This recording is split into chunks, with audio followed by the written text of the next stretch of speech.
Hey guys, tonight we are going to drift back in time, not just a few decades or centuries, but thousands of years, peeling back the layers of dust and silence to uncover a place almost forgotten by the world.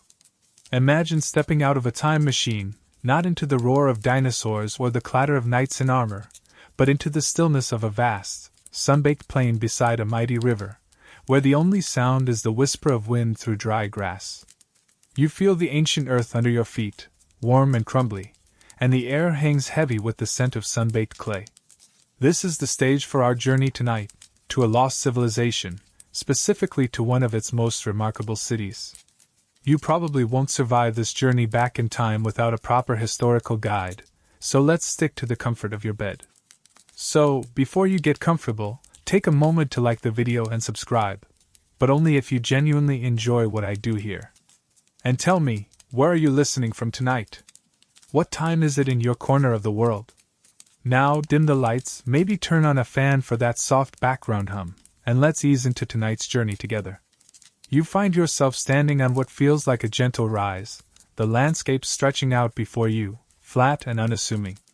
It's hard to believe that beneath this seemingly empty expanse lies a city, or rather, the ghost of a city, one that thrived when the pyramids were just starting to poke their noses into the Egyptian sky, and Mesopotamia was a bustling patchwork of city-states. We're talking about the Bronze Age, roughly 4,500 years ago, a time incredibly distant, yet in some ways, surprisingly familiar when you look at this place. This isn't just any ruin, this is Mohenjo-daro, one of the twin jewels of the Indus Valley Civilization, also known as the Harappan Civilization. For centuries, it was lost, buried, and silent, its existence only a rumor whispered in the wind until its rediscovery in the early 20th century. Imagine the feeling of those first archaeologists, brushing away the sand and soil, not finding a scattered village or a simple encampment, but encountering brick walls, laid with astonishing precision, forming corners and lines that speak of deliberate planning. It must have been like finding a blueprint buried underground. As you look around, you might start to notice the subtle mounds and depressions in the earth, hints of the structures hidden below. The sheer scale of it begins to dawn on you.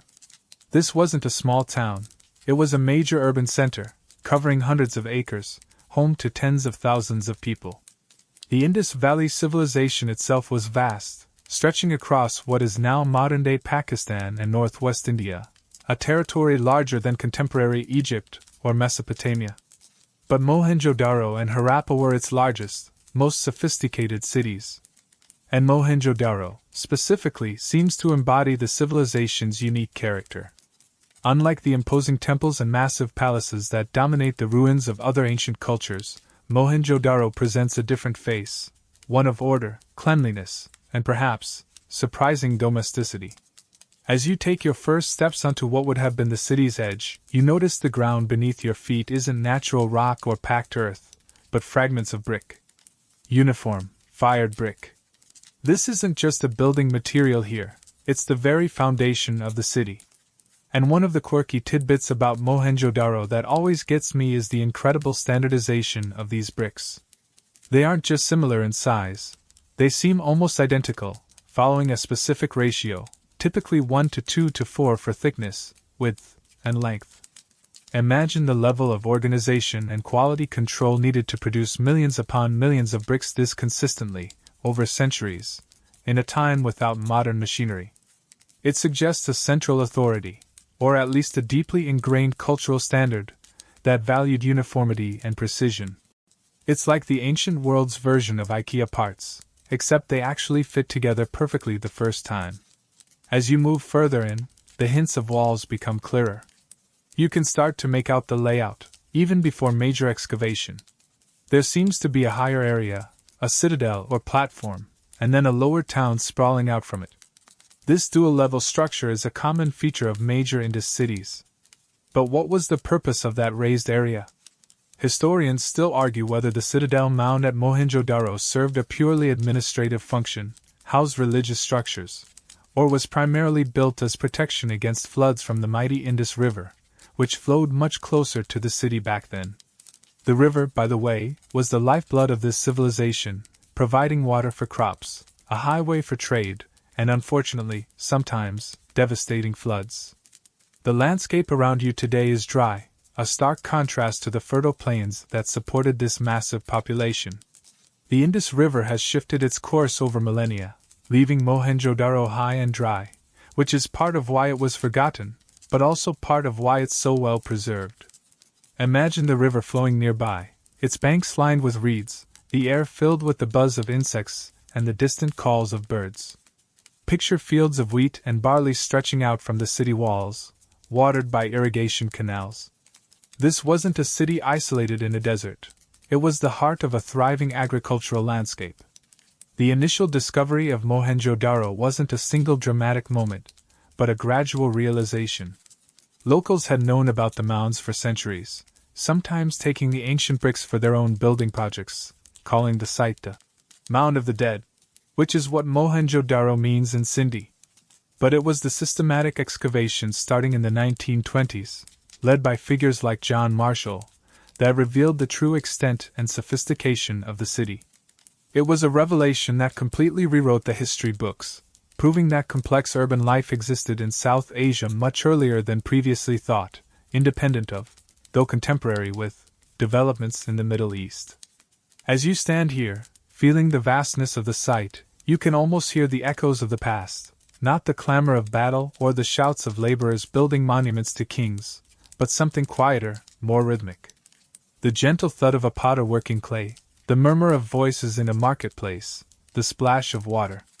This city, unlike its contemporaries in Egypt or Mesopotamia, seems to whisper of a different kind of power, one based not on lavish displays or military might, but perhaps on communal organization and a shared sense of order.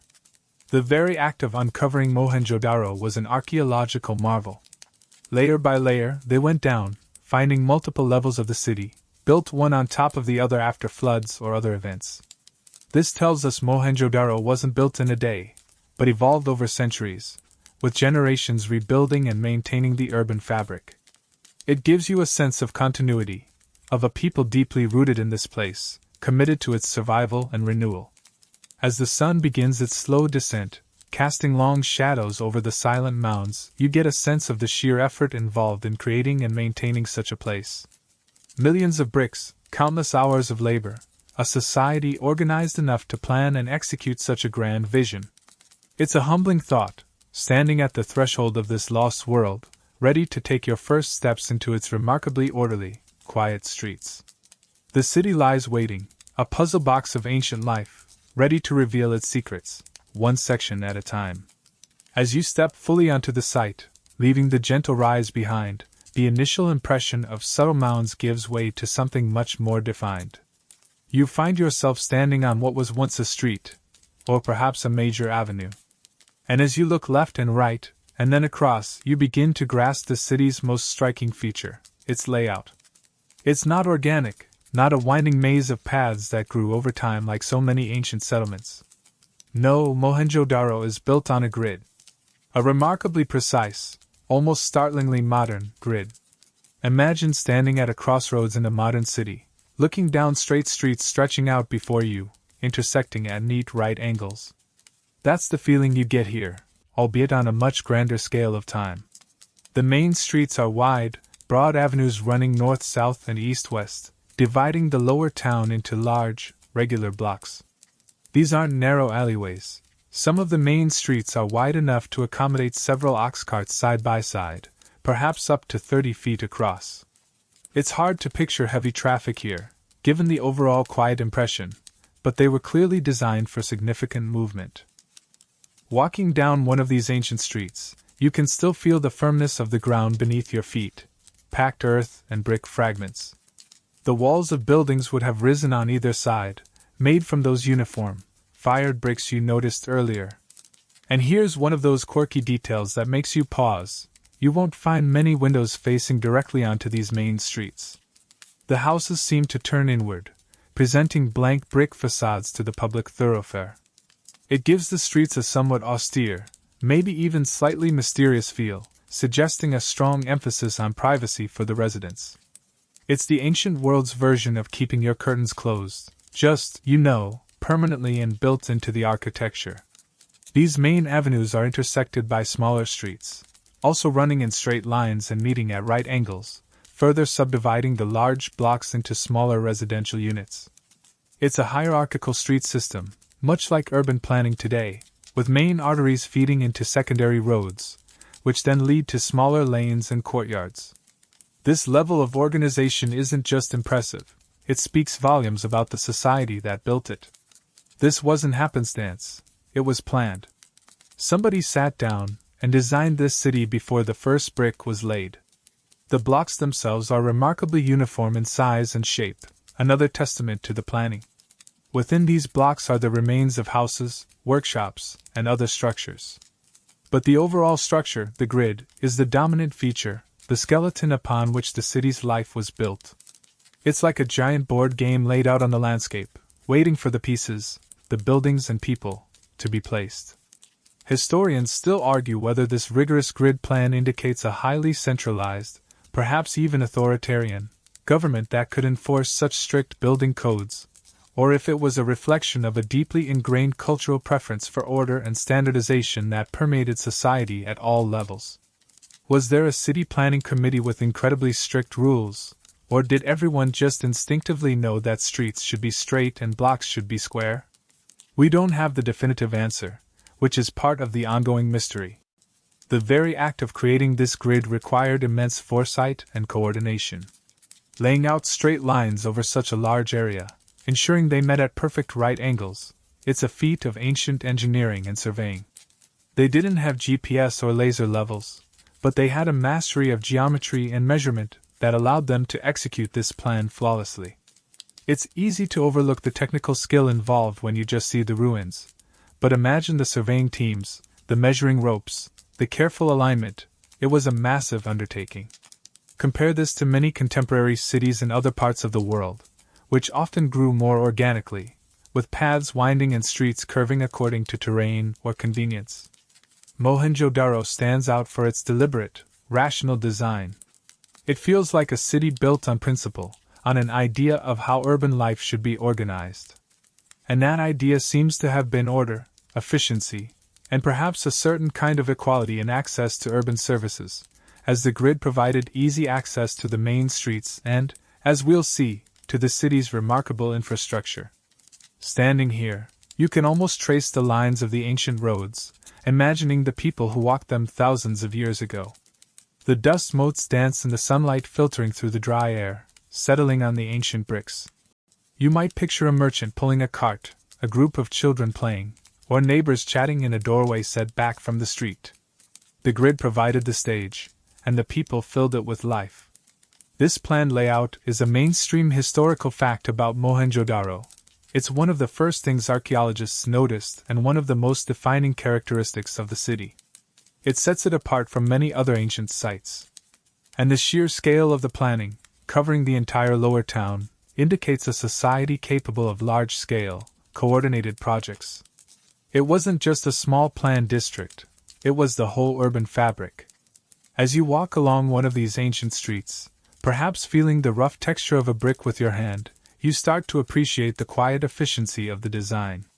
There are no grand processional ways leading to monumental temples or palaces visible from every corner.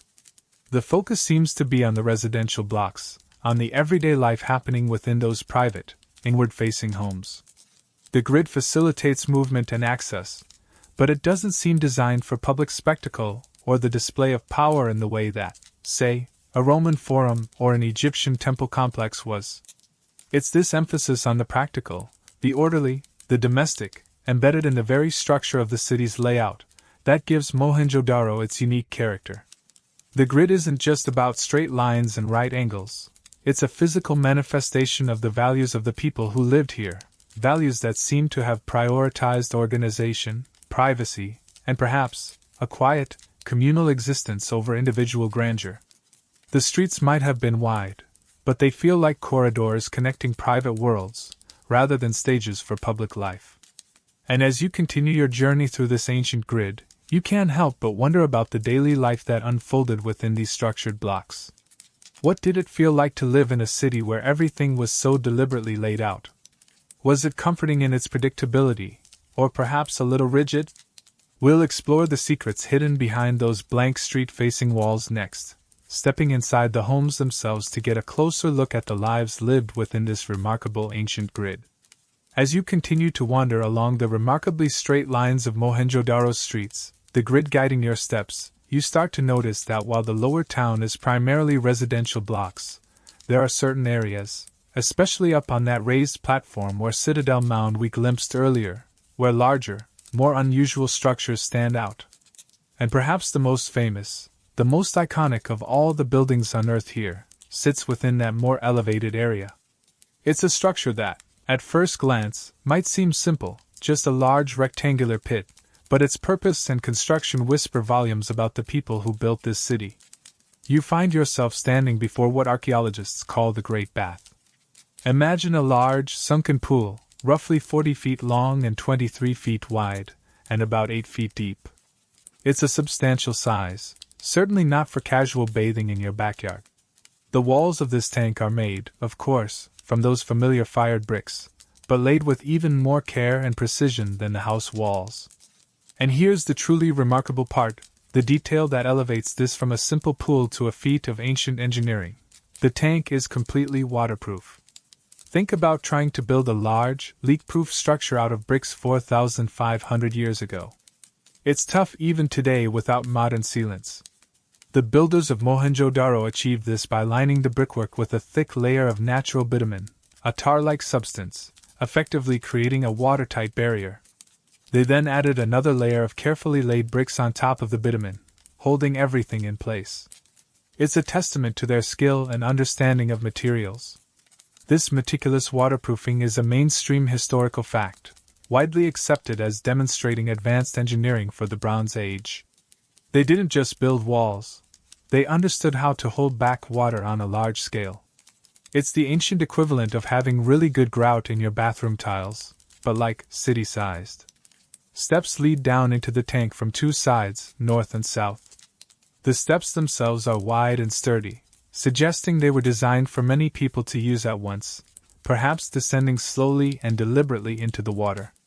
At the foot of the steps, there's a small ledge or platform running along the width of the pool, maybe for standing in shallow water before descending further. Surrounding the Great Bath are several smaller rooms and corridors. In the north, there's a series of smaller chambers, some of which contain small wells. One room even has a well that archaeologists believe supplied water to the main tank. To the west, there's a long, narrow structure with multiple small rooms, sometimes interpreted as changing rooms or perhaps rooms for ritual preparation. It gives the whole complex a sense of being a self-contained unit, designed for a specific activity. And what was that activity? While we can't read their script, the evidence strongly suggests the Great Bath was used for ritual bathing. It's too large and centrally located, too carefully constructed and maintained, to be just a public swimming pool for fun, or even just for hygiene for the whole city. They had private baths in homes, as we'll see. The presence of the steps, the surrounding rooms, and the incredible effort put into making it waterproof all point towards a special purpose. This was likely a place of purification, a sacred tank where people would cleanse themselves, perhaps before religious ceremonies or important communal events. The idea of water as a purifying force is common across many ancient and modern religions, so finding a structure like this in an ancient city isn't entirely surprising in a global context, but its prominence and unique design in Mohenjo-daro make it particularly significant. It suggests that water rituals played a central role in the religious or social life of the Indus people. However, here's where the open scholarly debate comes in. While ritual bathing seems highly probable, the exact nature and significance of these rituals remain a mystery. Who used the bath? Was it for priests, for the general public, or only on special occasions? What deities, if any, were invoked? Was it purely religious purification, or did it also serve a social or political function, bringing people together in a shared communal act? Historians still argue whether the Great Bath was the spiritual heart of the city, a place tied to specific religious beliefs we can only guess at, or if its function was broader, encompassing civic or social ceremonies alongside the religious. Without deciphered texts, we're left to interpret bricks and mortar, which can only tell us so much. One quirky tidbit that fascinates me is the drain system. The Great Bath had an outlet channel in the southwest corner, allowing the water to be completely emptied. This drain was large and carefully constructed, leading out of the bath complex and connecting to the city's main drainage system, which we'll explore soon. The fact that they could fill this large tank, use it, and then completely drain and presumably refill it, shows an understanding of water management and sanitation on a level far beyond most contemporary cultures. It wasn't a stagnant pool, it was designed for fresh water, implying regular cleaning and use. Imagine the effort involved in filling it, perhaps using buckets from the nearby well or diverting water from a canal. It wasn't like turning on a tap. Standing beside the silent edges of the Great Bath today, the air is still and dry. But close your eyes and try to picture it as it was. Imagine the tank filled with water, perhaps shimmering under the bright sun or reflecting the moon at night. Picture people descending the steps, the sound of splashing water, the quiet murmur of voices in the surrounding rooms. Was there incense burning? Chants being sung? We can only speculate, piecing together clues from this remarkable structure. The Great Bath isn't just a pool, it's a window into the spiritual and communal life of Mohenjo-daro. It tells us that alongside the practical concerns of drainage and housing, these people had a rich inner world, a sense of the sacred, and a communal structure that brought them together for important shared experiences. It stands as a powerful reminder that this orderly, quiet city wasn't just about efficiency. It had a soul, one that perhaps found expression in the simple, profound act of purification by water. It's like finding a church or a town hall in the middle of an ancient suburb. It immediately tells you something vital about the community. As you gaze at the smooth, ancient bricks lining the tank, contemplating the mysteries held within its silent walls, you feel a connection across millennia to the people who stepped into this very water, seeking cleansing or connection. It's a powerful, quiet feeling, much like the city itself. As you step away from the serene, silent edges of the Great Bath, having contemplated its mysterious purpose and the engineering marvel of its waterproofing, your eye is drawn to that drain in the southwest corner. It's not just a hole, it's a carefully constructed channel. And following its path, you begin to understand that the Great Bath's drain was just one small, albeit significant, piece of a much larger, truly astonishing system that permeated the entire city. If Mohenjo-daro's grid layout was its skeleton, its water and drainage infrastructure was its circulatory system, a network of pipes, channels, and wells that kept the city clean and supplied with fresh water. Prepare yourself, because this is where Mohenjo-daro goes from impressively planned ancient city to, wait, they had what 4,500 years ago? We're talking about a level of urban sanitation and water management that wouldn't be seen again in many parts of the world until much, much later, like the Roman Empire later, or even the 19th century later for some areas. It's genuinely mind-blowing. Let's start with the water supply. Remember how the streets were inward-facing, emphasizing privacy? Well, behind those blank walls, within the courtyards of many homes, you find wells. Not just a few communal wells scattered around, but private wells, often built with wedge-shaped bricks to form a strong, circular shaft. Archaeologists have found hundreds of these wells across the site. Imagine having your own private water source right in your courtyard. This wasn't a luxury for the elite. Access to clean water seems to have been widespread throughout the residential areas. This presence of private wells is a mainstream historical fact, a key indicator of the high standard of living and urban planning. Inside the houses, you also find something equally remarkable: dedicated bathing areas. These weren't just wash basins. They were small rooms, often paved with bricks and with carefully sloped floors leading to an outlet drain. Sometimes, there were even low walls or platforms, perhaps for sitting or placing water pots. And connected to these bathing areas, or sometimes in separate small rooms, were latrines. Yes, ancient toilets. These weren't flush toilets in the modern sense, but they were designed to be used with water, which would then wash waste down a drain. And this is where the magic really happens. From these private bathing areas and latrines, small brick-lined channels, often just a few inches wide, would carry the wastewater out of the house. These private drains ran under the floors or along the walls and exited the house, typically into the smaller side streets or lanes. But they didn't just dump the water into the street. Oh no. Once the private drains reached the edge of the property, they connected to a much larger, sophisticated network of public drains running along the streets. These street drains were engineering marvels in themselves. They were typically built using fired bricks, forming channels that ran parallel to the streets. And crucially, they were covered. Large, specially shaped bricks or stone slabs were used to cap the channels, hiding the waste and preventing it from spilling out onto the street surface.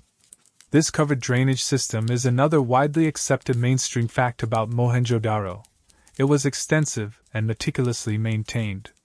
Think about the implications of this. It meant that wastewater and sewage were being systematically collected and channeled away from the living areas and the streets. This would have had a massive impact on public health and sanitation. No open sewers running through the streets, no stagnant pools of waste outside homes. It contributes significantly to that impression of order and cleanliness. It's like the ancient world decided, you know what? Smelling like garbage isn't a good look for our city. And then actually did something about it, thousands of years before many others caught on. The street drains weren't just simple channels either. They were built with a slight slope to ensure the water flowed smoothly. At intervals, they would join up with larger drains, creating a hierarchical system that eventually carried the city's wastewater away, presumably to the river or areas outside the city limits. They even incorporated features like sumps or settling pots at junctions, designed to catch solid waste and prevent blockages. These could then presumably be accessed and cleaned. Speaking of access, one quirky tidbit is the presence of what look like ancient manholes or inspection covers along the street drains. These were brick-lined openings, sometimes with removable covers, that allowed access to the drains for cleaning and maintenance. The sheer foresight to include access points for drain cleaning is astounding. Imagine the ancient Mohenjo-daro equivalent of a municipal drain worker, lifting a brick cover to clear a blockage with a stick. It's a picture that's both mundane and incredible. The scale of this system is hard to overstate. It wasn't just a few drains here and there. It was a city-wide network serving potentially tens of thousands of people. The labor involved in building these drains, and the ongoing effort required to maintain them, must have been enormous. It suggests a high degree of communal organization and a society that placed a strong value on public health and sanitation. Historians still argue whether this unparalleled focus on sanitation indicates a society particularly concerned with hygiene for health reasons, or if it was perhaps driven by religious or ritual beliefs about purity, similar to the potential function of the Great Bath. Was cleanliness next to godliness for the Indus people, or did they just really hate getting sick from bad water? We don't have definitive proof either way, leaving the exact motivations for this incredible feat of engineering open to scholarly debate. This sophisticated water management system wasn't just about getting rid of waste, it was also about supplying clean water. The combination of widespread private wells and the ability to manage water flow suggests a society that understood the importance of both source and disposal for health and comfort. It's a level of urban planning that feels remarkably modern, especially when you consider the tools and technology available to them. Walking past the remnants of these ancient drains, you can almost hear the faint whisper of water flowing beneath the ground, carrying away the detritus of daily life thousands of years ago. The air today is dry and dusty, but in its prime, Mohenjo-daro would have been a city where the sounds of flowing water were a constant presence, a testament to the hidden network running beneath your feet. This mastery of water flow, from the private wells to the household drains, the street channels, and the mysterious manholes, is perhaps the most compelling evidence of Mohenjo-daro's orderly and efficient character. It wasn't just about straight streets and uniform bricks. It was about creating a livable, healthy urban environment for its residents. It's a quiet achievement, hidden beneath the surface, but one that speaks volumes about the ingenuity and priorities of this lost civilization. And it makes you wonder what other secrets are hidden beneath those ancient bricks. Stepping away from the quiet marvel of the drainage system, which, remember, started inside the homes, it's time to finally peek behind those blank, inward-facing walls that line Mohenjo-daro's orderly streets. The grid provides the structure, the drains provide the sanitation, but the real life of the city unfolded within the residential blocks. And the houses here offer a surprising glimpse into the daily existence of its people, revealing a level of comfort and privacy that feels remarkably modern. Imagine pushing open a heavy wooden door. Though the doors themselves are long gone, their sockets and thresholds remain, and stepping off the public street into a different world. You find yourself not in a grand hall, but typically in a small antechamber or a short corridor designed to prevent anyone on the street from seeing directly into the main part of the house. This architectural feature, common across Mohenjo-daro homes, reinforces that sense of privacy we noted from the street view.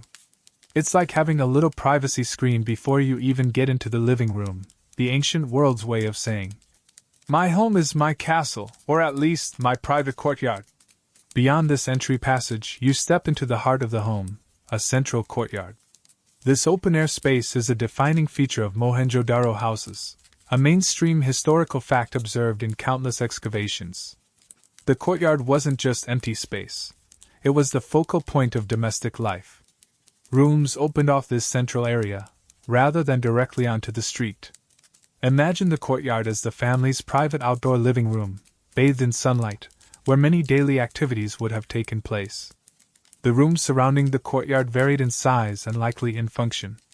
There would have been areas for cooking, sleeping, storage, and perhaps small workshops for household crafts.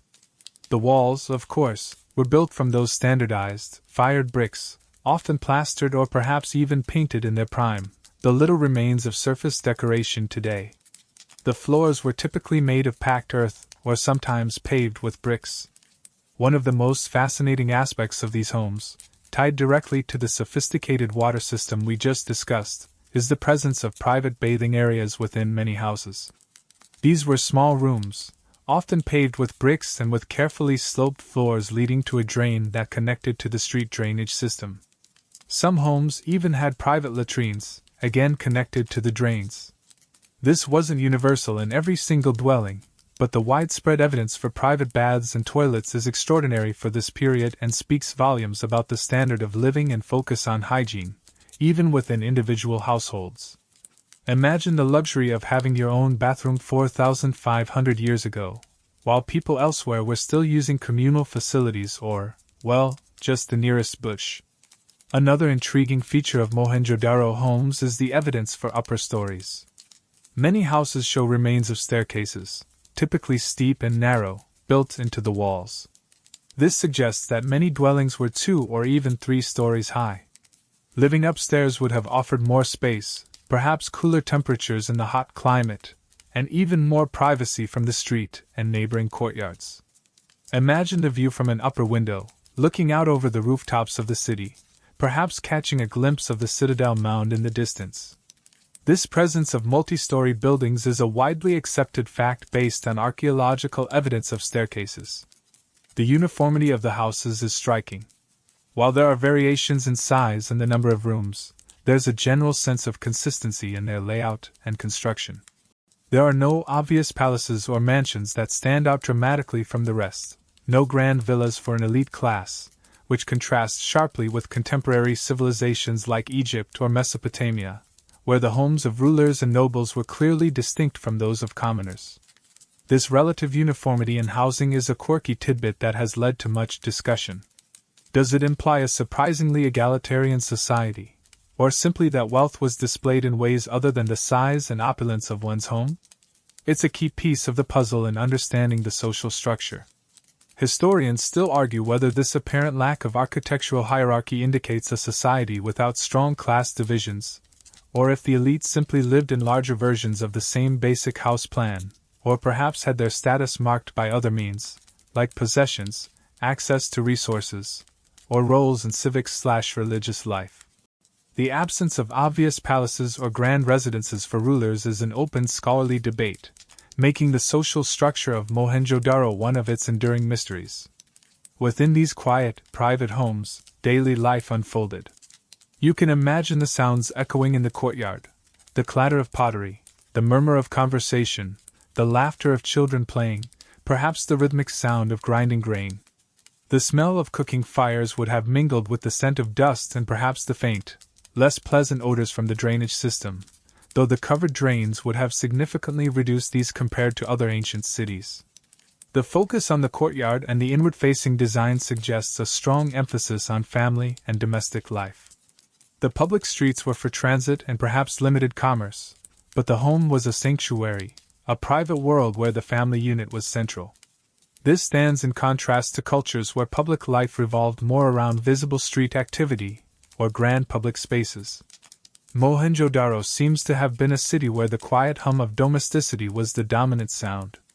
Looking at the remains of these homes today, you can almost feel the ghosts of the families who lived here. The worn thresholds, the traces of walls, the remnants of their private wells and baths. They all speak of lives lived with a certain degree of comfort and order. It wasn't a life of monumental display, but one seemingly grounded in practicality, privacy, and perhaps a shared understanding of how a civilized urban existence should function.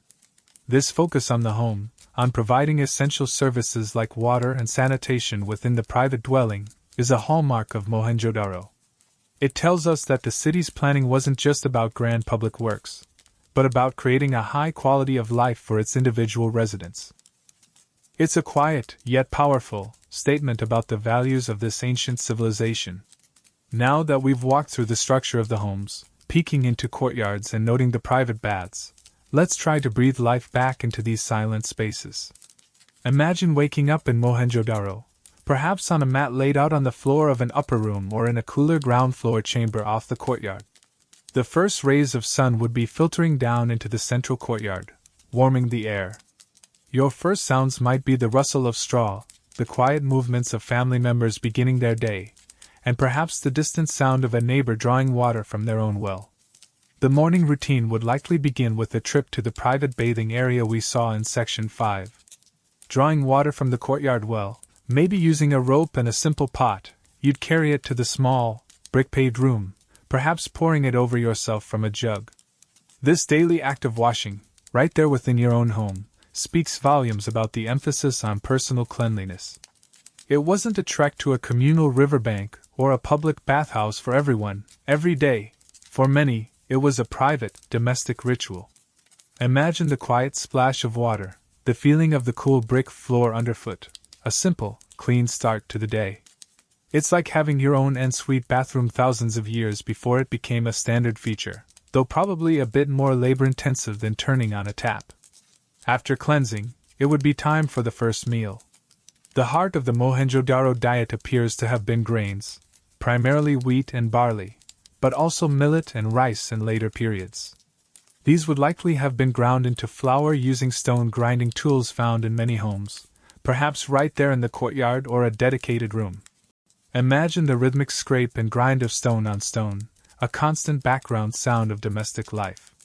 This flour would be used to make flatbreads, perhaps cooked on a simple hearth or clay oven in the courtyard.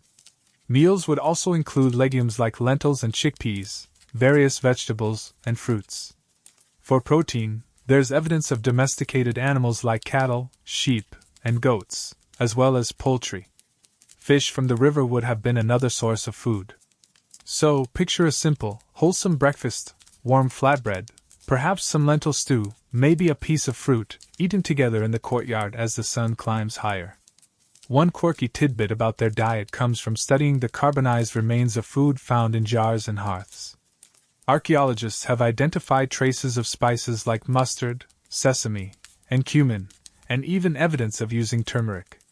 They also seem to have had a sweet tooth, with findings suggesting the cultivation of dates and possibly the use of honey.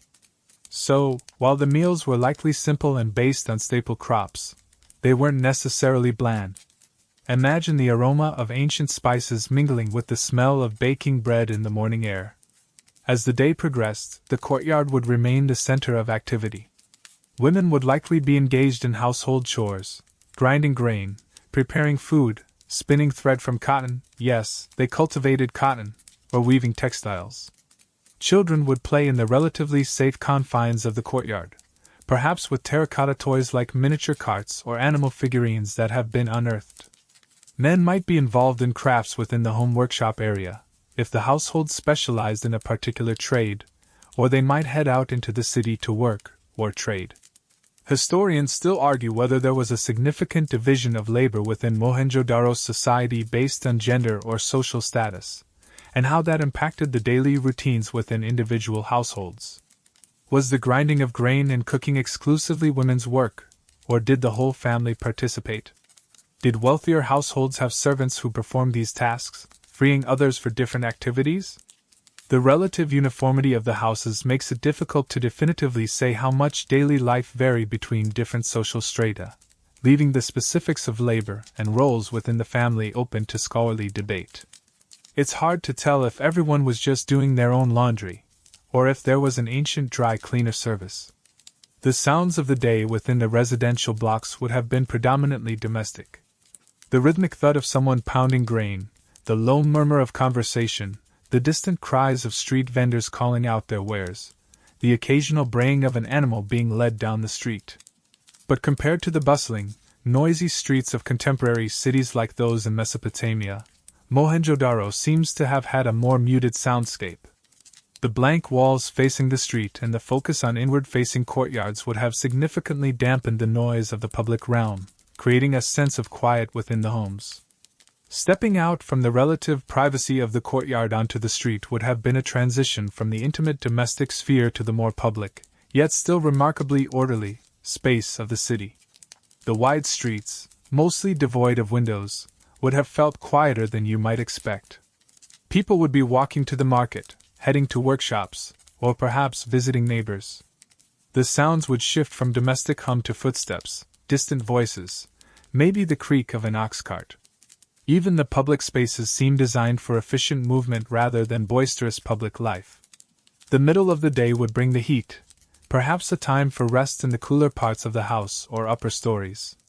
The evening would bring another meal, gathering again in the courtyard as the temperature cooled.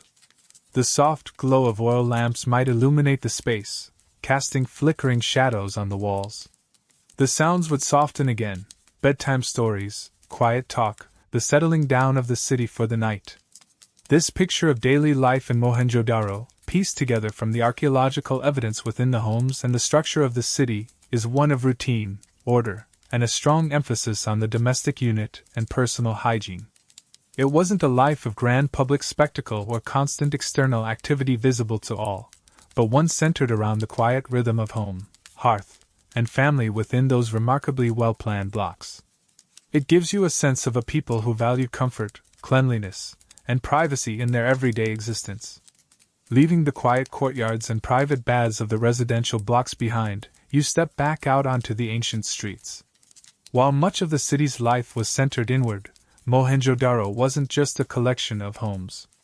It was a thriving urban center, a place where people worked, traded, and produced the goods necessary for daily life and, as we'll see, for exchange with distant lands. And as you wander through the city, you start to notice areas that feel different, places where the remnants speak not just of living, but of making.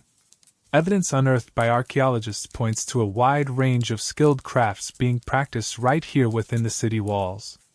We find areas that were clearly dedicated workshops, sometimes clustered together in specific quarters, sometimes integrated into residential blocks, perhaps within those ground floor rooms opening off a courtyard. The air in these places would have been different, perhaps smelling of wood smoke, metal, clay, or the dust from grinding stone. The sounds would have been different too, the rhythmic tapping of a hammer, the whirring of a potter's wheel, the scrape of tools on stone or bone. This presence of specialized craft production areas is a mainstream historical fact, well documented by archaeological finds of tools, raw materials, and waste products. One of the most ubiquitous crafts was pottery. Remember those uniform bricks? That same mastery of clay and firing extended to their everyday vessels.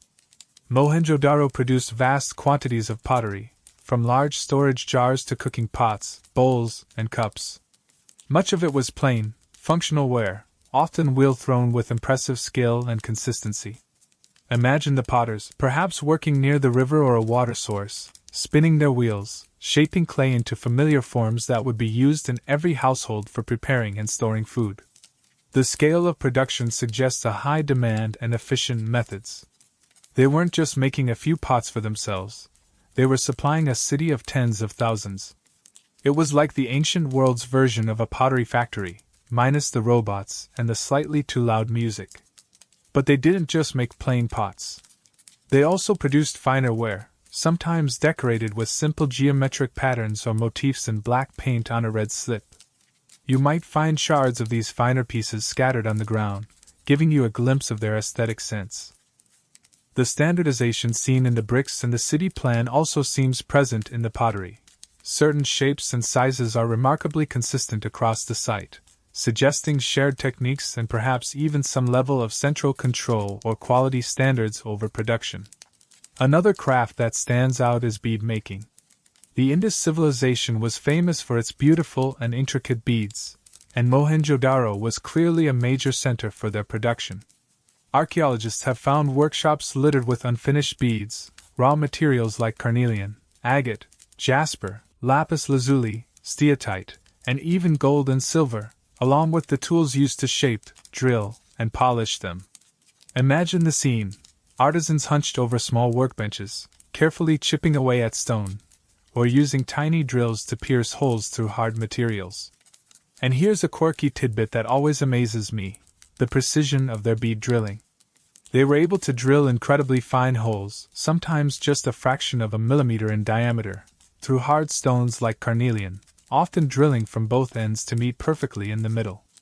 They used specialized drills, likely made of copper or bronze, perhaps tipped with harder materials like chert or even diamond dust, though the latter is debated.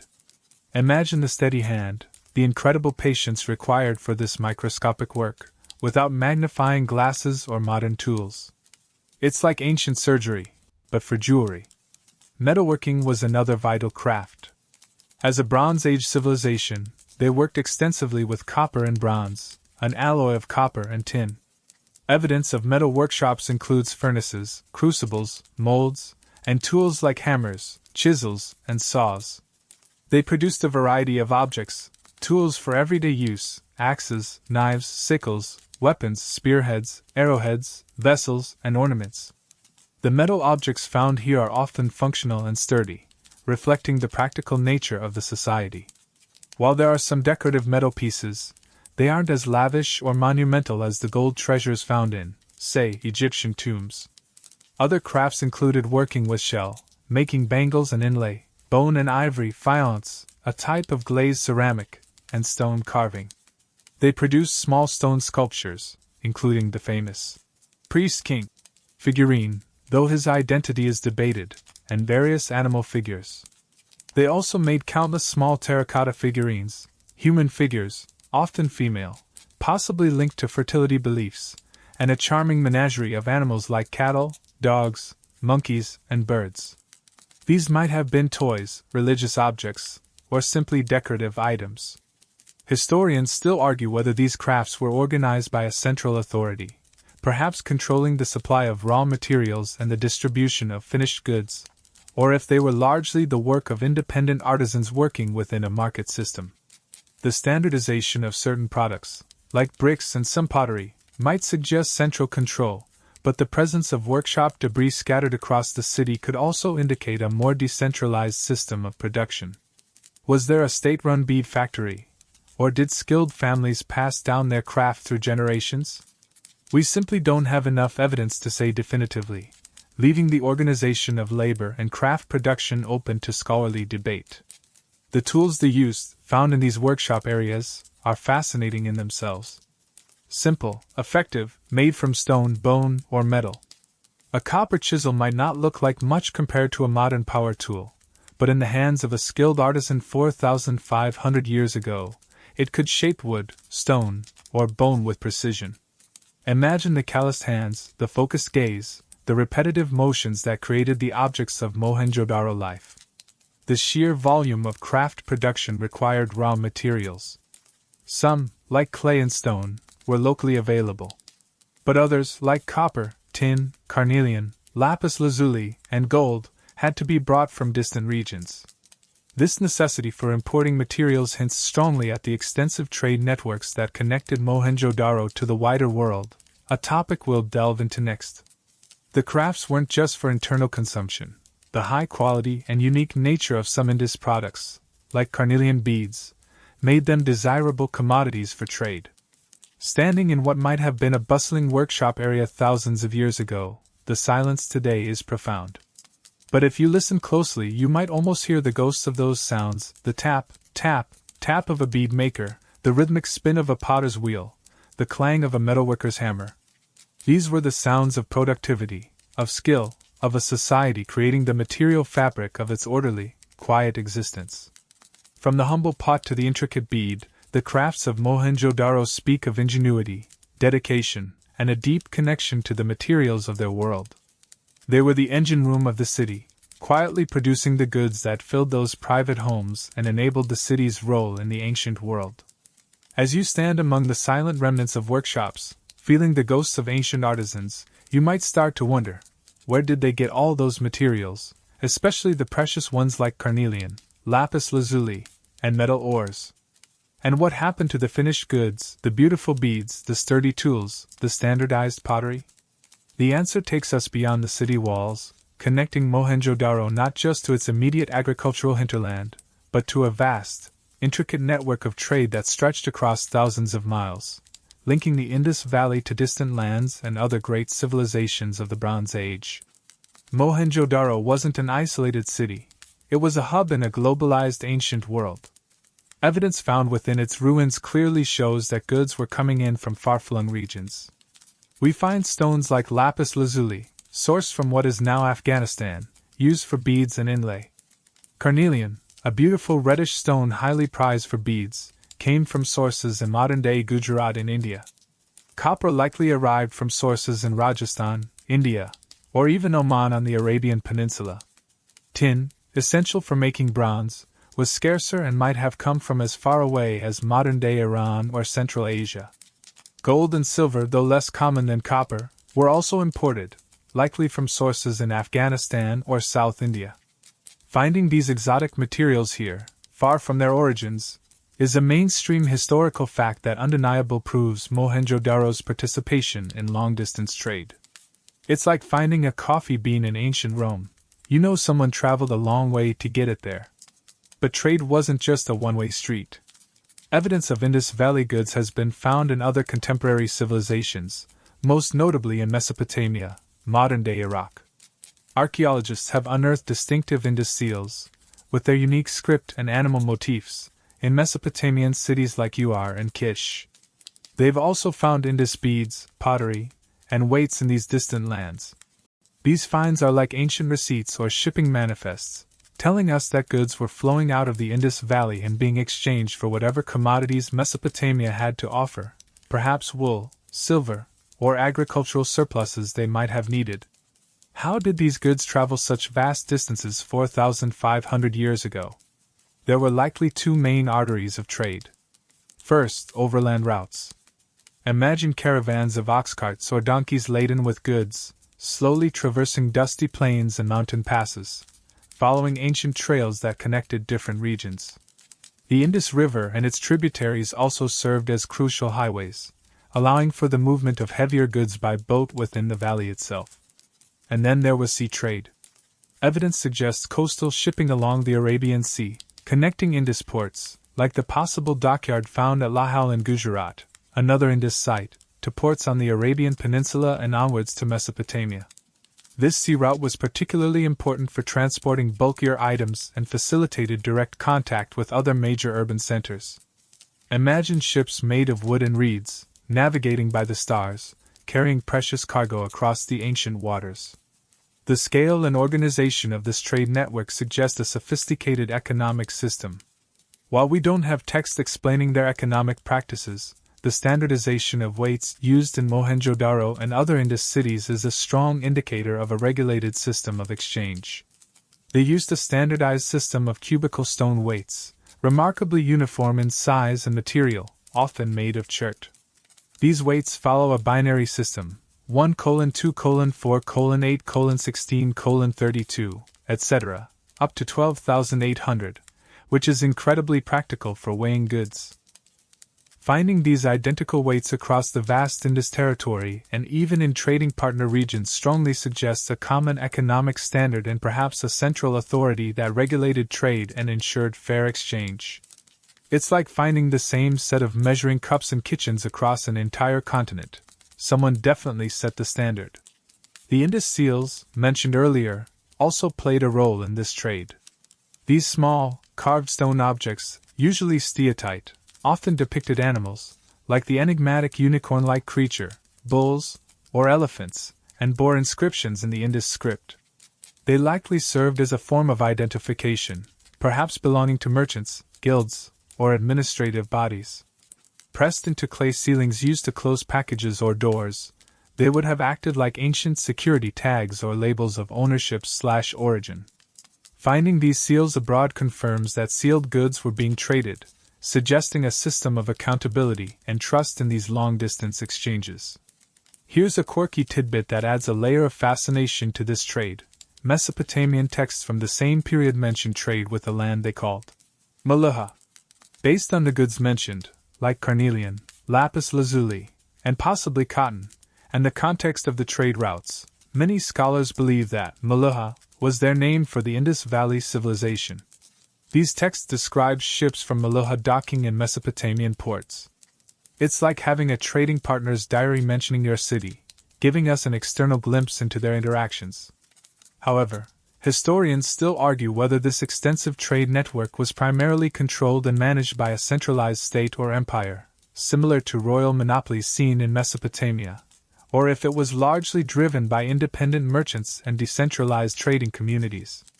The presence of standardized weights and seals might suggest some level of central oversight or regulation, but the apparent lack of monumental royal buildings or clear evidence of a powerful ruling class makes a state-controlled monopoly less certain than in other contemporary civilizations. Was the trade organized by powerful state guilds, or was it more like a network of ancient small businesses? The exact nature of the economic organization behind this impressive trade remains an open scholarly debate. Imagine the docks along the ancient Indus River, or potentially a coastal port, bustling with activity. Boats arriving and departing, goods being unloaded and packed onto carts for overland transport, merchants haggling over prices, the sounds of different languages mingling in the air. The smells might be a mix of river water, exotic spices, dried fish, and the dust from arriving caravans. This trade wasn't just about moving goods. It was about the exchange of ideas, technologies, and cultural influences, subtly shaping the lives of the people in Mohenjo-daro. The ability to source raw materials from hundreds, even thousands of miles away, and to export their own finished products, speaks volumes about the ingenuity, organizational skills, and interconnectedness of the Indus people. Their orderly, quiet city wasn't just a self-contained unit. It was a vital node in the economic arteries of the ancient world. It reminds us that even 4,500 years ago, human societies were linked by commerce and a desire for goods from beyond their immediate horizons. This trade brought prosperity and diversity to Mohenjo-daro, fueling its crafts and contributing to its unique character.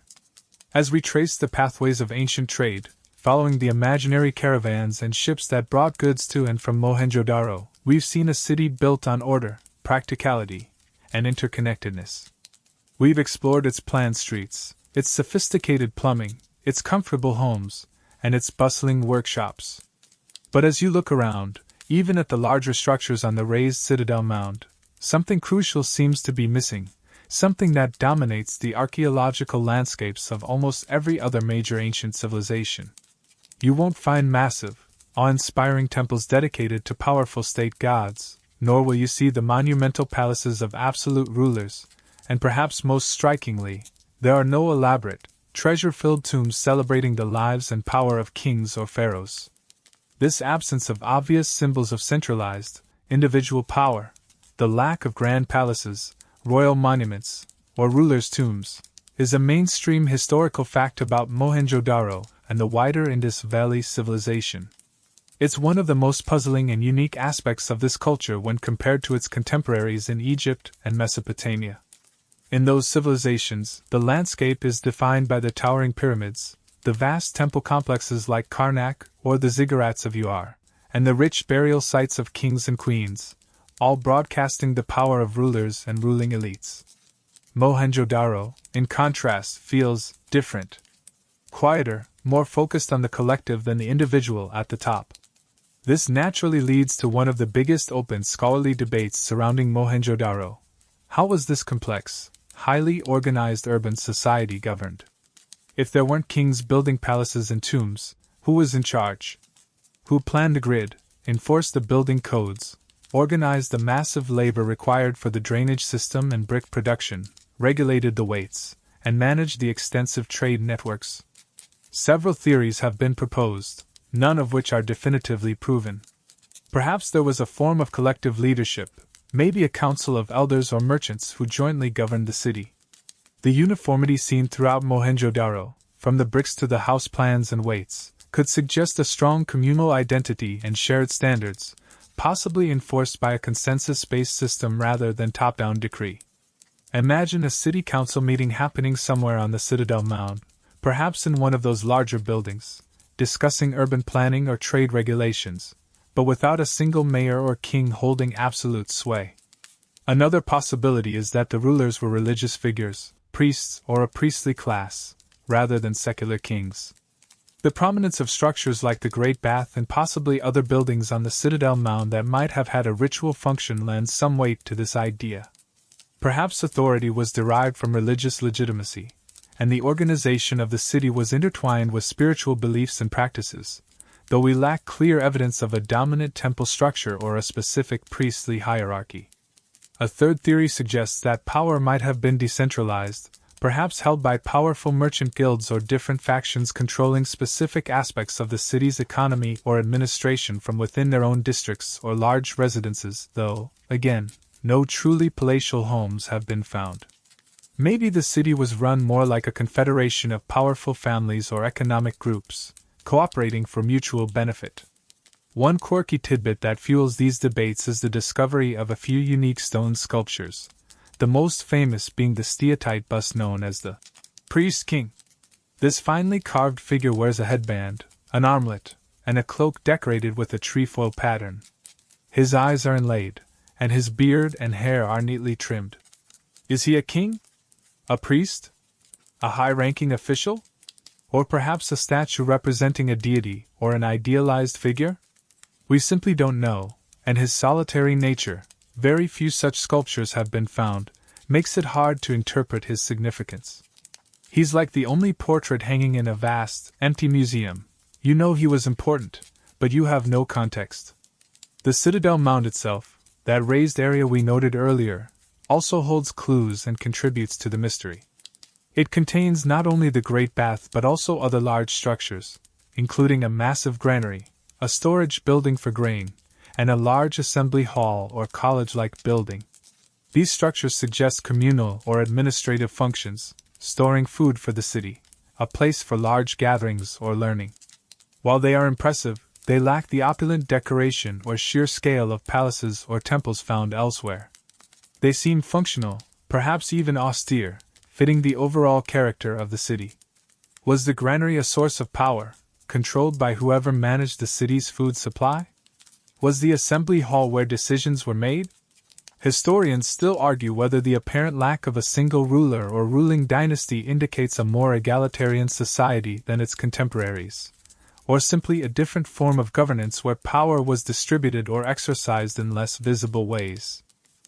Did everyone have a more equal footing, or was there a hidden elite whose status wasn't expressed through monumental architecture or burial practices? The absence of lavish burials, another contrast with Egypt and Mesopotamia, further supports the idea that personal wealth or power wasn't celebrated in death in the same way.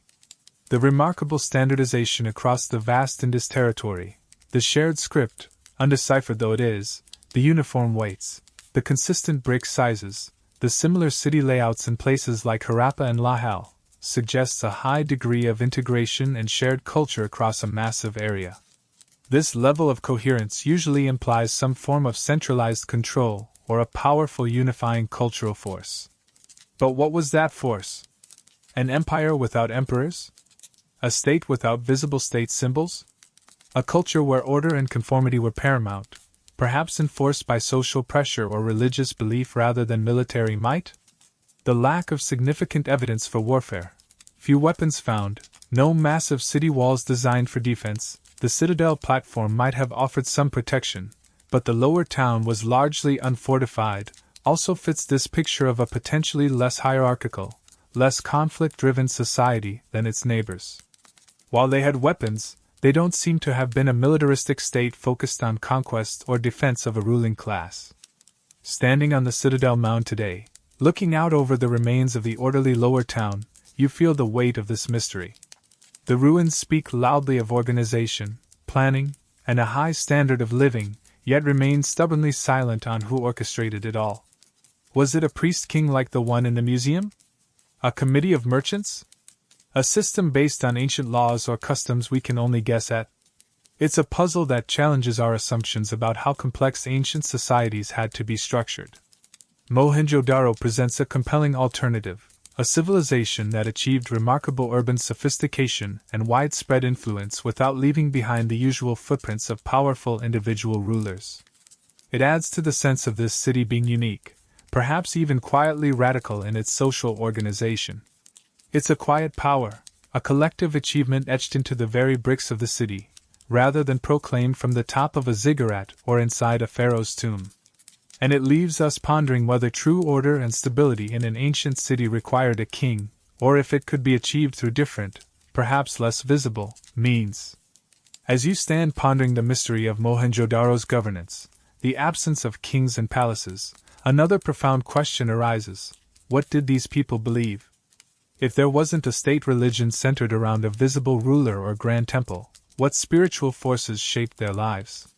The archaeological record, while silent in terms of written texts we can understand, offers whispers and hints through the artifacts they left behind, suggesting a rich inner world and a distinct set of beliefs that permeated their orderly existence. Unlike the monumental religious architecture of Egypt or Mesopotamia, Mohenjo-daro doesn't have a towering ziggurat or a massive temple complex dominating the skyline.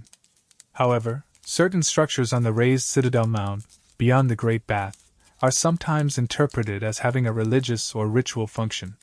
For instance, there's a large building near the Great Bath that has been called a college, or assembly hall, but its exact purpose is debated.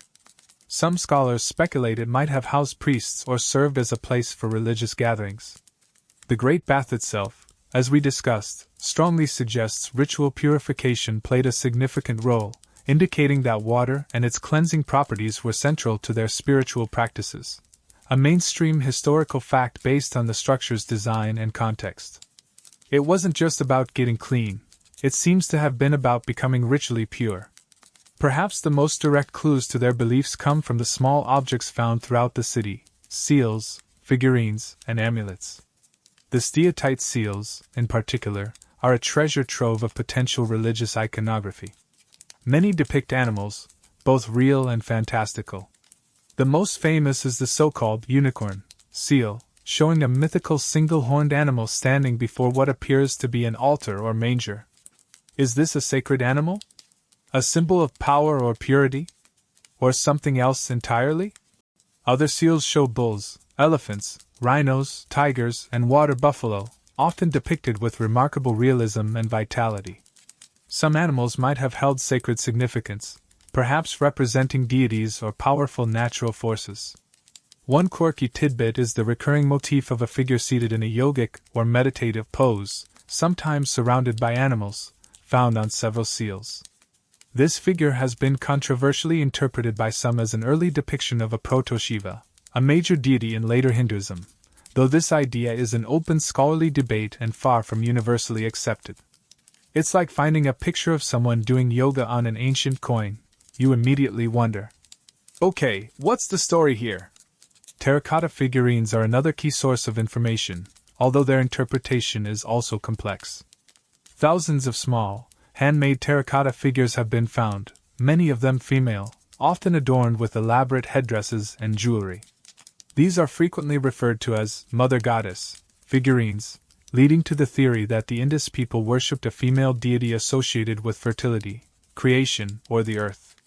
While this is a plausible interpretation, the exact role and significance of these figurines and whether they represent a single goddess, multiple goddesses, or simply women from different walks of life, or even dolls, is another open scholarly debate.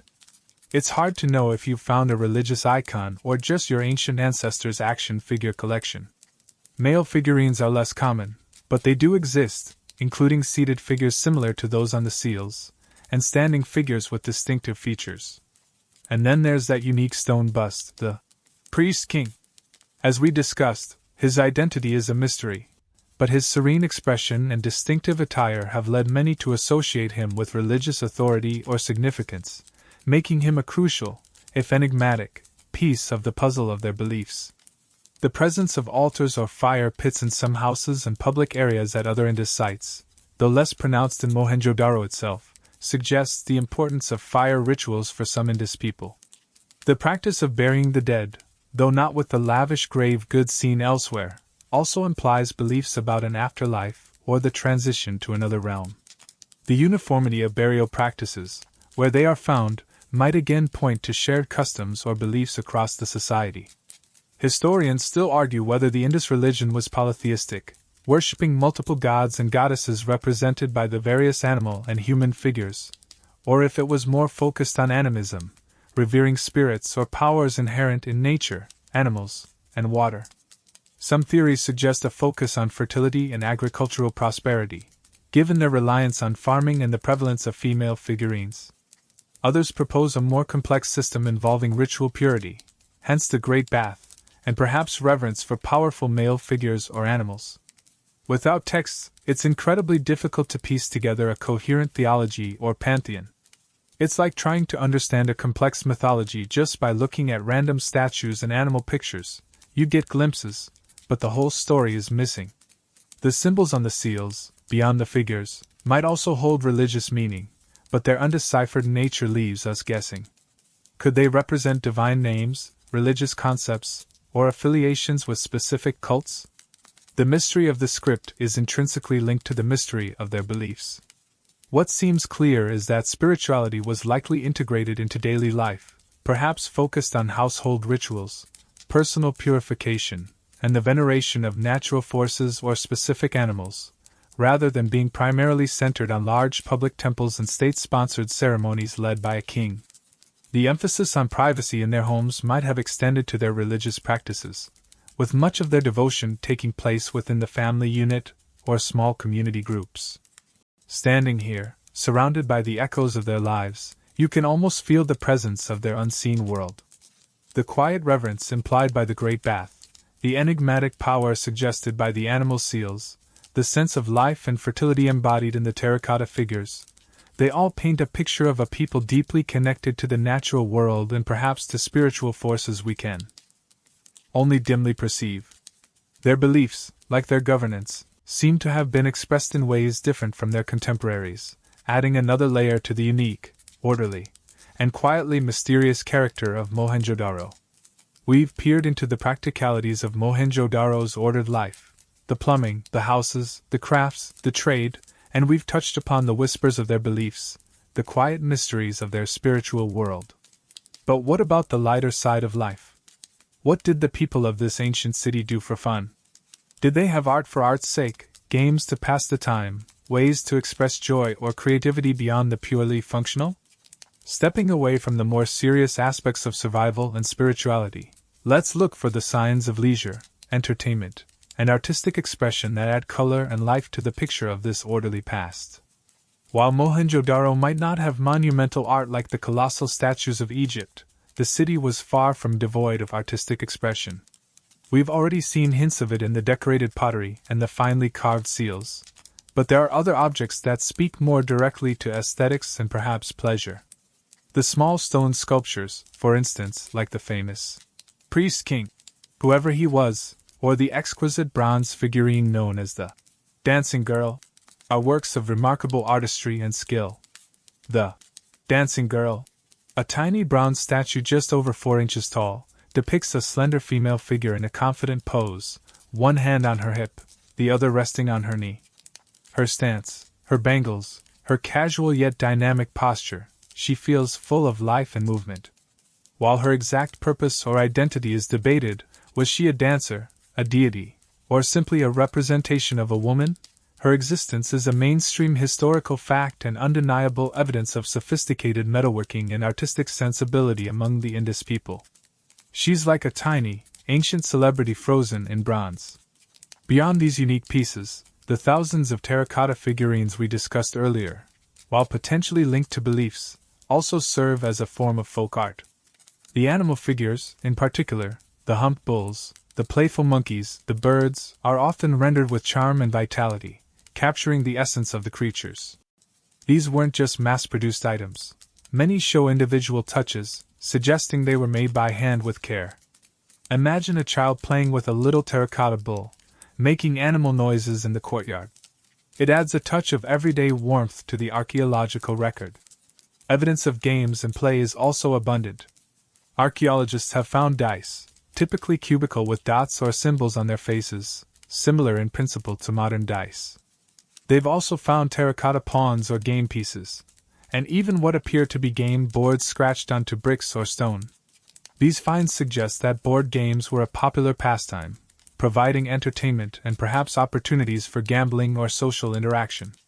Imagine families or friends gathered in the evening, perhaps by the soft light of oil lamps in the courtyard, engrossed in a game of chance or strategy. It's a reminder that despite the emphasis on order and practicality, these were people who enjoyed recreation and social connection. It makes you wonder if they had ancient trash talking or flipped the board when they lost. Children certainly weren't left out of the fun. The terracotta animal figurines could easily have served as toys. Miniature terracotta carts, complete with wheels, have also been found, suggesting children played with wheeled vehicles, perhaps mimicking the real carts used for transport. Small whistles, rattles, and bird-shaped toys with holes for blowing air have also been unearthed. These simple objects paint a picture of childhood in Mohenjo-daro, filled with imaginative play and familiar forms of entertainment. Finding a tiny, broken terracotta cartwheel is like finding a Hot Wheels car in the ruins. It immediately connects you to the universal experience of childhood play across millennia. Music is harder to trace directly through archaeology, as instruments made of perishable materials like wood or reeds rarely survive. However, some terracotta drums or rattles have been found, and the dancing girl figurine itself hints at the existence of dance, which is often accompanied by music. Perhaps music and dance were part of their rituals, their celebrations, or simply enjoyed for entertainment within homes or smaller gatherings. The purpose and significance of some of these artistic and recreational objects are still open to scholarly debate. Were the fine sculptures purely artistic expressions, religious icons, or representations of important individuals? Were games solely for entertainment, or did they have a ritualistic or social function? Did the ubiquitous female figurines represent a goddess, or simply women from daily life, perhaps used as dolls or votive offerings? Without written texts, interpreting the full context and meaning behind these artifacts is challenging. It's hard to know if that terracotta monkey was a religious symbol, a pet, or just a funny toy. The craftsmanship displayed in the seals, beads, and sculptures suggests not only technical skill but also an appreciation for beauty and detail. The recurring motifs, the animals, the geometric patterns, speak to a shared visual culture and aesthetic sense. Even in the design of their functional objects, like the elegant shapes of some pottery or the precise geometry of their weights, there's an underlying sense of order and proportion that could be seen as artistic in itself. This focus on well-made, often aesthetically pleasing objects for everyday use and leisure activities adds another dimension to our understanding of Mohenjo-daro. It shows that alongside the rigorous planning and practical infrastructure, there was room for creativity, enjoyment, and the simple pleasures of play and art. It suggests a society that wasn't solely focused on survival or strict religious dogma, but one that also valued comfort, beauty, and perhaps even moments of simple joy. Standing here, looking at the remnants of a game piece or a fragment of decorated pottery, you get a glimpse into the lives of the people who weren't just building drains or making bricks, but also laughing over a game, admiring a carved seal, or watching their children play. These small objects are powerful reminders that the orderly, quiet city was home to ordinary people with desires for connection, beauty, and fun, just like us. They had a human touch to the ancient ruins, bridging the vast gap of time with the universal language of art and play. As you continue your journey through the quiet streets and courtyards of Mohenjo-daro, handling ancient game pieces or admiring the remnants of terracotta art, you keep encountering certain small objects that feel particularly significant, almost like keys waiting to unlock secrets. These are the seals we mentioned earlier, small carved stones, often steatite, depicting animals, human-like figures, and geometric patterns. But alongside the images, there's something else etched onto their surface, a series of symbols, arranged in short lines. And these symbols represent one of the most tantalizing and frustrating mysteries of this entire civilization, the Indus script. Imagine finding thousands of these tiny inscriptions, scattered across the city, on seals, pottery, copper tablets, and ivory rods. They are clearly deliberate markings, not random scribbles. They appear in various contexts, suggesting they were important for administration, trade, or maybe even personal identity or belief. You hold one in your hand, tracing the shapes with your finger, little stick figures, abstract designs, symbols that look vaguely like fish, jars, or plants. You know, instinctively, that these symbols mean something. They are a form of communication left behind by the people of Mohenjo-daro. The problem? We can't read them.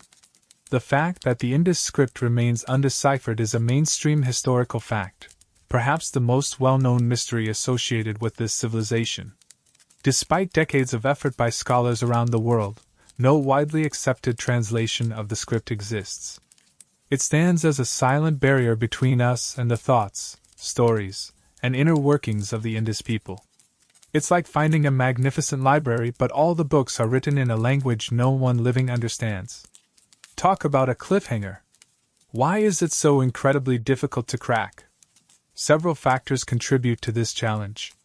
Firstly, the inscriptions are almost always very short. The average length is just 5 signs, and the longest known inscription is only 26 signs long. This is a major hurdle. Longer texts provide more context and patterns for decipherment.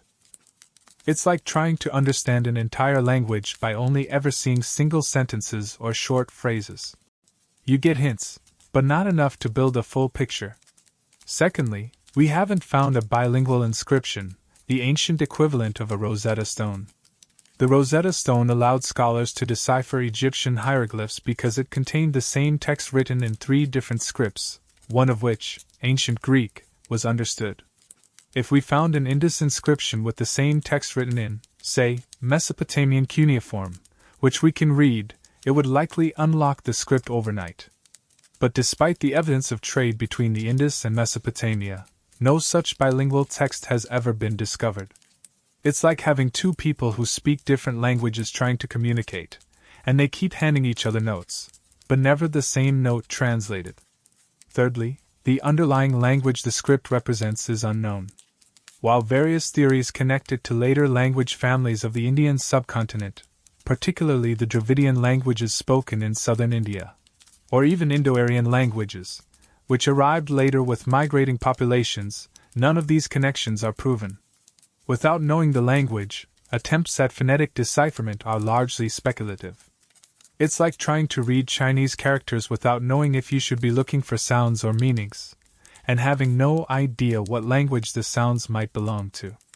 The script itself appears to be logographic, where symbols represent words or concepts, and or syllabic, where symbols represent syllables, rather than purely alphabetic, where symbols represent single sounds, like English or Greek. There are between 400 and 600 distinct symbols identified, which is too many for an alphabet but too few for a purely logographic system like ancient Chinese. This suggests a mixed system, which adds another layer of complexity. Here's a quirky tidbit that adds to the mystery. While most scholars agree the script was written from right to left, based on the way the symbols are often compressed on the left side of the inscription, as if the scribe was running out of space, there is some evidence, like certain sequences or the appearance of symbols, that might suggest writing sometimes went in the other direction, or even alternated directions like the ancient Greek boustrophodon. As the ox turns, Imagine trying to read something without even knowing which way to start. It's like being given a puzzle where the pieces might be upside down or backward. Historians still argue whether the Indus script even represents a fully spoken language at all, or if it was primarily a non-linguistic system of symbols used for specific purposes like accounting, religious iconography, or identifying ownership. The brevity of the inscriptions and their common appearance on seals, which might simply be names, titles, or symbols of affiliation, fuel this debate. Was it a complex writing system capable of recording stories and history, or was it more like a sophisticated system of logos and labels? This is an open scholarly debate, with strong arguments on both sides, making the script's fundamental nature as mysterious as its meaning.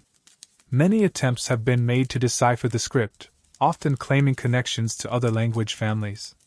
Some scholars have proposed links to the Brahmi script, from which later Indian scripts like Devanagari developed, others to Sumerian cuneiform, and still others to various modern languages. However, these proposed decipherments are generally not accepted by the wider academic community because they often rely on circular reasoning, finding patterns that fit a preconceived idea of the language, or failing to provide consistent translations across a wide range of inscriptions. It's like trying to find faces in the clouds. You can see them if you try hard enough, but it doesn't mean they're actually there. The potential knowledge locked within this script is immense. If we could read it, we might finally understand their religion, their political structure, their literature, if they had any, their daily concerns, and their history from their own perspective. We could move beyond interpreting silent bricks and enigmatic artifacts to hearing their voices directly. The priest king might tell us who he is, the seals might name their owners or the goods they represent, and the inscriptions on pottery might reveal details about trade or manufacturing. Standing here, looking at these small, silent symbols carved into stone, you feel the weight of that lost knowledge. They are the closest thing we have to a direct message from the people of Mohenjo-daro, yet they remain frustratingly unreadable. It's a powerful reminder of the limits of archaeology, and the vastness of what we still don't know about this remarkable ancient civilization. The mystery of the script is perhaps the most profound silence in the orderly, quiet ruins of Mohenjo-daro, a challenge left by history, waiting for the right key to unlock its secrets. As you stand contemplating the silent enigma of the Indus script, holding a tiny seal that refuses to give up its secrets, you might start to wonder about the ultimate fate of this remarkable city. A place so carefully planned, so focused on order and sanitation, so deeply connected to its river and its trade networks. How could it disappear, becoming the mound of the dead, whispered about by locals for millennia? Unlike many ancient cities that met dramatic ends in fiery conquests or sudden natural disasters, the story of Mohenjo-daro's decline seems, in keeping with its character, to have been a quieter, more gradual process. It wasn't a single, catastrophic event that wiped Mohenjo-daro off the map overnight.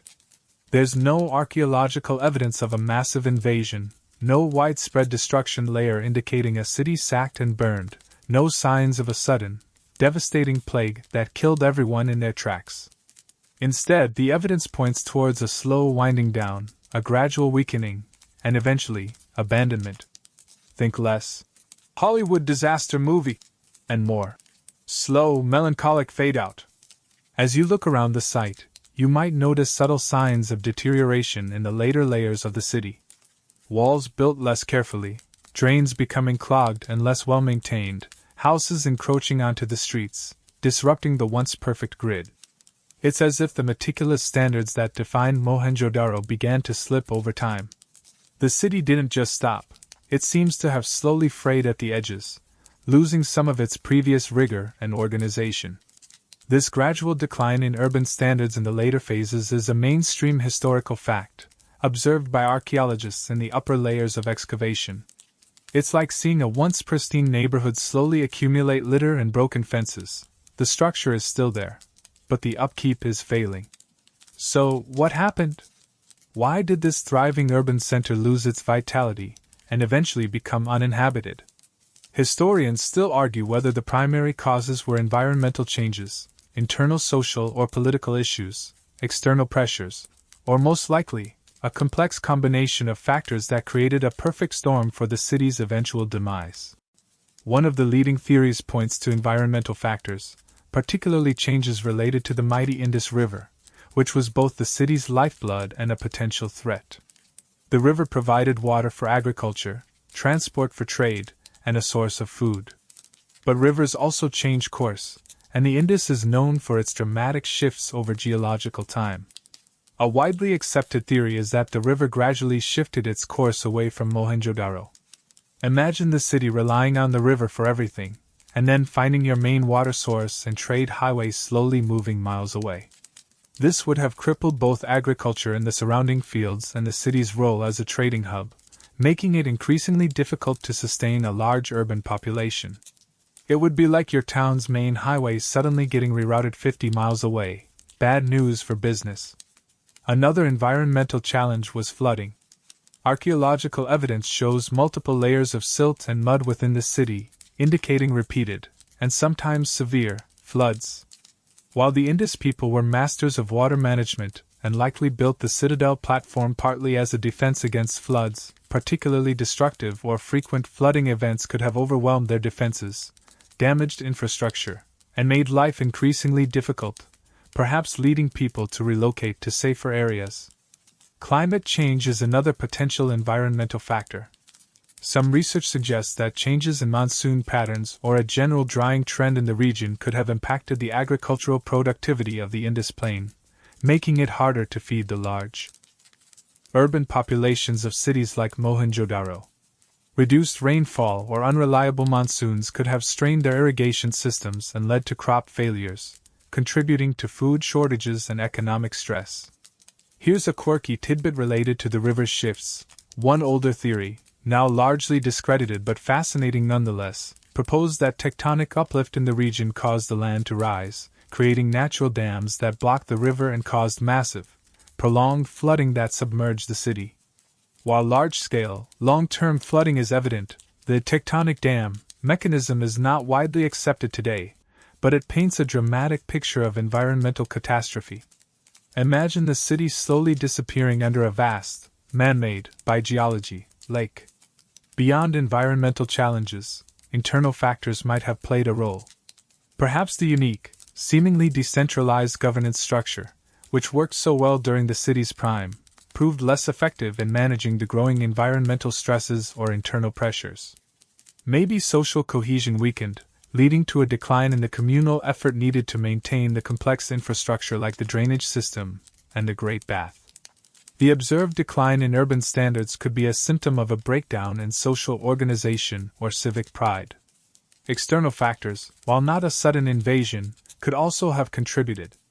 Changes in the trade networks, perhaps due to political instability or the rise of new powers in Mesopotamia or other regions, could have reduced the demand for Indus goods and disrupted the flow of essential raw materials, weakening Mohenjo-daro's economy. There's also the possibility of pressure from migrating populations, perhaps the Indo-Aryans who are believed to have arrived in the subcontinent later, though the timing and nature of their interaction with the late Indus civilization is another area of open scholarly debate.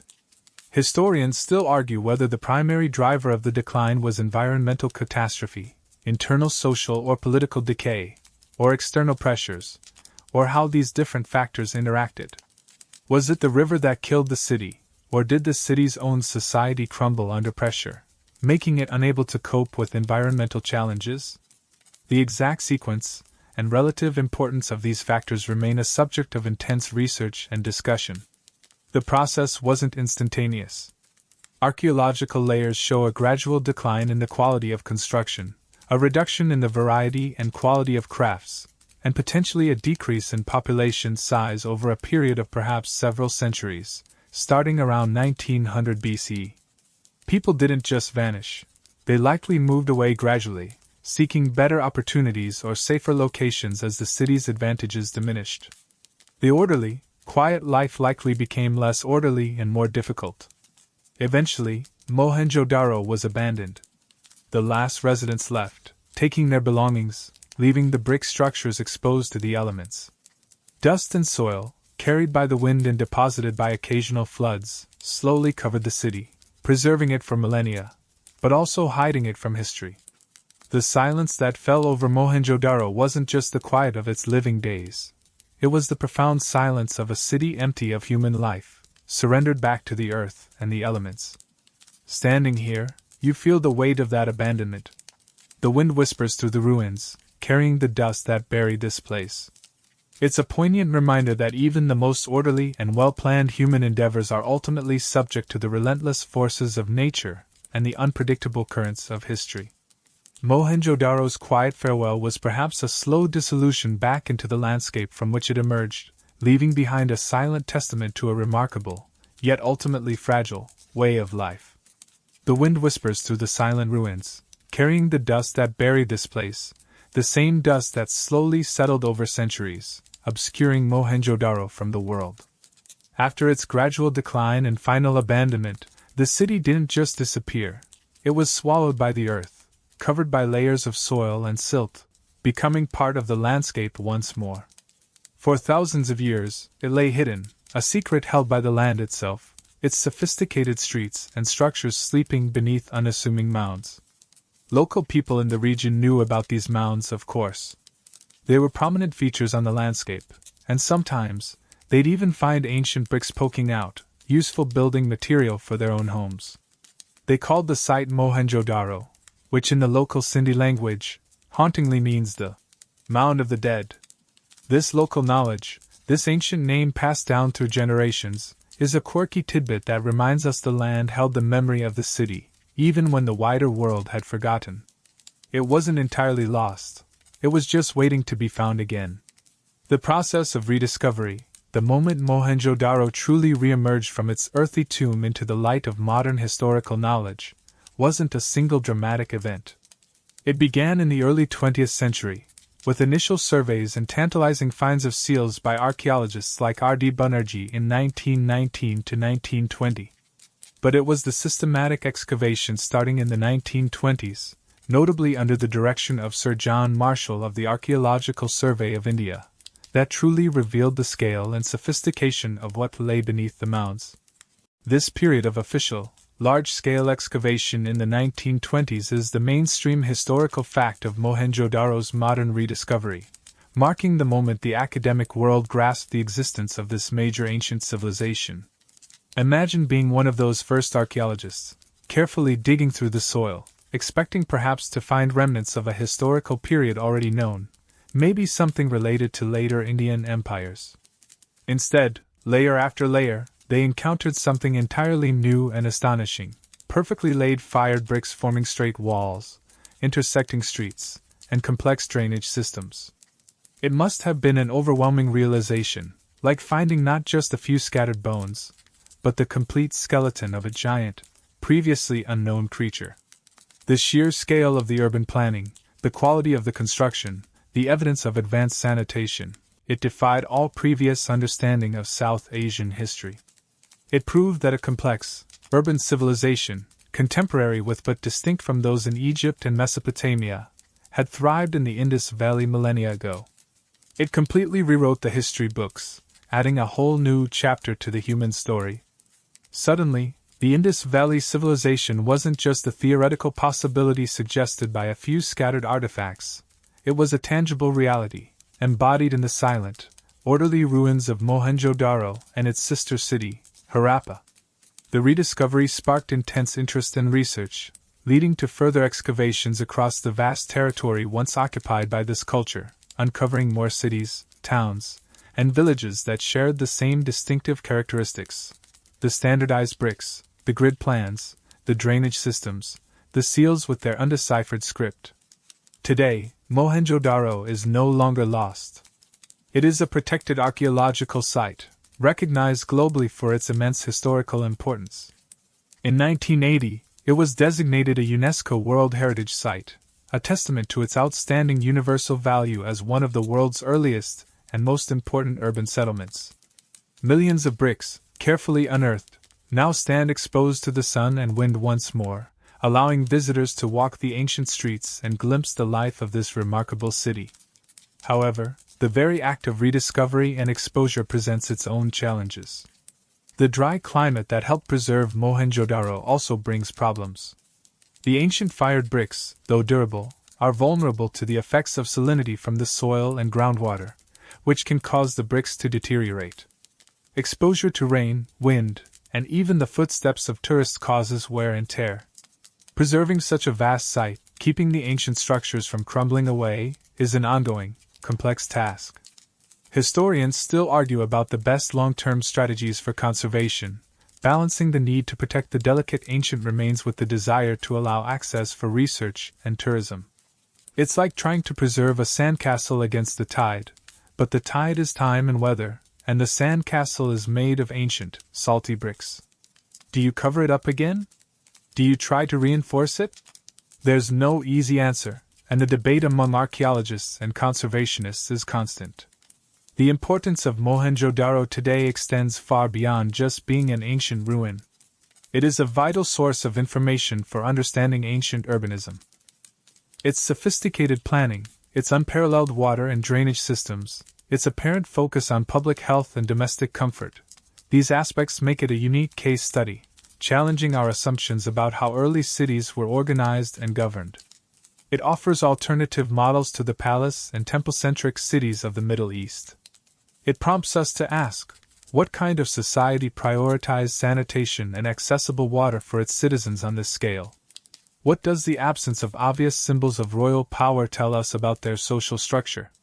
Mohenjo-daro stands as a silent teacher, offering lessons not just about the past, but potentially about sustainable urban living, community organization, and the values a society chooses to prioritize.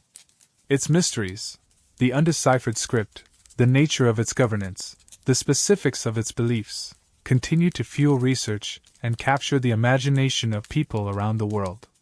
It reminds us how much history is still waiting to be uncovered and understood. Walking through the site today, you are walking on layers of history, on the very ground where people lived, worked, and played thousands of years ago. The quiet order of the place, even in ruin, is palpable. It's a testament to a lost civilization that achieved remarkable things, left behind a city unlike any other, and then faded, only to be brought back into the light by curious minds and patient hands. Its legacy is not just in the bricks and drains, but in the questions it continues to ask us about the nature of human society, organization, and progress. It's a quiet marvel that continues to speak volumes across the millennia. As the wind whispers through the silent ruins, carrying the dust that buried this place, the same dust that slowly settled over centuries, obscuring Mohenjo-daro from the world. After its gradual decline and final abandonment, the city didn't just disappear. It was swallowed by the earth, covered by layers of soil and silt, becoming part of the landscape once more. For thousands of years, it lay hidden, a secret held by the land itself, its sophisticated streets and structures sleeping beneath unassuming mounds. Local people in the region knew about these mounds, of course. They were prominent features on the landscape, and sometimes, they'd even find ancient bricks poking out, useful building material for their own homes. They called the site Mohenjo-daro, which in the local Sindhi language, hauntingly means the mound of the dead. This local knowledge, this ancient name passed down through generations, is a quirky tidbit that reminds us the land held the memory of the city, even when the wider world had forgotten. It wasn't entirely lost. It was just waiting to be found again. The process of rediscovery, the moment Mohenjo-daro truly re-emerged from its earthy tomb into the light of modern historical knowledge, wasn't a single dramatic event. It began in the early 20th century, with initial surveys and tantalizing finds of seals by archaeologists like R.D. Banerjee in 1919 to 1920. But it was the systematic excavation starting in the 1920s, notably under the direction of Sir John Marshall of the Archaeological Survey of India, that truly revealed the scale and sophistication of what lay beneath the mounds. This period of official, large-scale excavation in the 1920s is the mainstream historical fact of Mohenjo-daro's modern rediscovery, marking the moment the academic world grasped the existence of this major ancient civilization. Imagine being one of those first archaeologists, carefully digging through the soil, expecting perhaps to find remnants of a historical period already known, maybe something related to later Indian empires. Instead, layer after layer, they encountered something entirely new and astonishing, perfectly laid fired bricks forming straight walls, intersecting streets, and complex drainage systems. It must have been an overwhelming realization, like finding not just a few scattered bones, but the complete skeleton of a giant, previously unknown creature. The sheer scale of the urban planning, the quality of the construction, the evidence of advanced sanitation, it defied all previous understanding of South Asian history. It proved that a complex, urban civilization, contemporary with but distinct from those in Egypt and Mesopotamia, had thrived in the Indus Valley millennia ago. It completely rewrote the history books, adding a whole new chapter to the human story. Suddenly, the Indus Valley Civilization wasn't just a theoretical possibility suggested by a few scattered artifacts. It was a tangible reality, embodied in the silent, orderly ruins of Mohenjo-daro and its sister city, Harappa.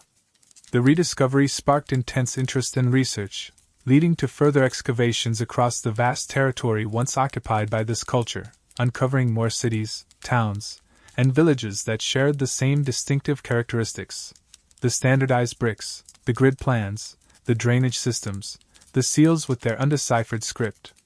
Today, Mohenjo-daro is no longer lost. It is a protected archaeological site, recognized globally for its immense historical importance. In 1980, it was designated a UNESCO World Heritage Site, a testament to its outstanding universal value as one of the world's earliest and most important urban settlements.